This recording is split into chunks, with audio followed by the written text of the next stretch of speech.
ഉം എന്റെ കമന്റ് ഒന്നും വായിക്കുന്നില്ല. ഞാൻ ഇപ്പൊ വായിച്ചല്ലോ. ഇവിടെ വരണ്ടേ? എരിവുള്ളതാണോ? നോക്കട്ടെ നോക്കട്ടെ നോക്കട്ടെ. ഞാൻ നോക്കിയിട്ടില്ലല്ലോ.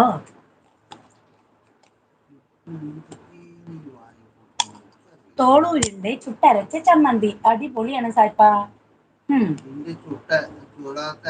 നോക്കട്ടെ. ഇത് കണ്ടോ? പ്രസ് പൊട്ടിച്ചിട്ടില്ല. ഞാൻ പൊട്ടിച്ചു നോക്കട്ടെ. 70 രൂപ ഇത്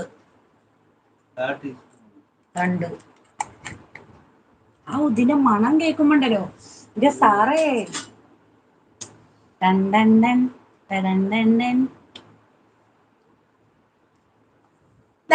നോക്ക്. തോളൂരിന്റെ ചുട്ടരച്ച. എന്നാ കഴിച്ചോ കഴിച്ചോ കഴിച്ചോ കഴിച്ചോ. Wow, I can't believe. Fantastic elastic blastic. ഞാനിത് കഴിക്കാൻ പോവുകയാണ് സഹൃദയരെ. അല്ല സോദരരെ.